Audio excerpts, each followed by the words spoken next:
আর সকাল সকাল শাড়ি পরে তৈরি হয়ে নিয়েছি, কারণ আজকে যাব মা বিশ্বহরীর মন্দিরে পুজো দিতে। এখানে দেখো পুজোর ডালাটাও সুন্দর করে সাজিয়ে নিয়েছি। প্রয়োজনীয় যা যা জিনিস, সরা, ফল, ফুল, মিষ্টি, ধূপকাঠি, মোমবাতি, আলতা, সিঁদুর সবই ডালায় সাজিয়ে নিয়েছি।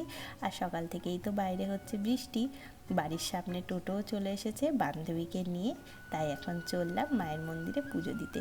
মন্দিরে পৌঁছে দেখি না প্রচণ্ড ভিড়, তার উপরে এত বৃষ্টি হচ্ছিল যে লাইনে দাঁড়িয়ে কোনো ছবি বা ভিডিও তোলার সুযোগই পাইনি।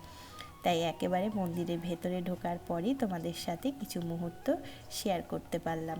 এই মন্দিরে বহু ভক্ত মানত করে আসে, জানো। মানত পূর্ণ হলে এখানে বলি দেওয়ারও একটি দীর্ঘদিনের প্রথা রয়েছে। আজকেও দেখলাম মন্দিরের মধ্যে অনেক মানুষ পুজোর ডালা নিয়ে তাদের মানত পূরণ করতে এসছে। আর পুজো দিতে এসেছি, আর কিছু কেনাকাটা করব না তা তো হয় না, কিন্তু এই বৃষ্টির মধ্যে কী যে কেনাকাটা করব, কী যে মেলায় ঘোরাঘুরি করব, কিছুই বুঝতে পারছিলাম না। আর এদিকে সমানে একভাবে বৃষ্টি হয়েই যাচ্ছে। আজকে পুজো দিয়েছি পুরো ভিজে, মানে কাক ভেজা যাকে বলে, সে কাক ভেজা স্নান করে আজকে মাকে পুজো দিয়েছি। কিন্তু খুব ভালো পুজো দিয়েছি, জানো তো। মন্দিরের ব্যবস্থা এত ভালো আর লাইন এত সুন্দর করে এগোচ্ছে, বেশিক্ষণ দাঁড়াতেও হয়নি।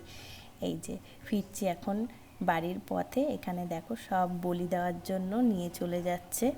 বুঝতেই পারছো দেখে, এটা এদের অনেক দিনের পুরনো প্রথা। আর এই যে চলে এসেছি জিলেপির দোকানে।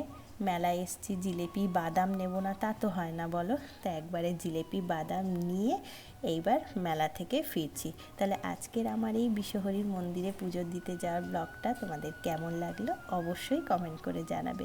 জয় মা বিশ্বহরী।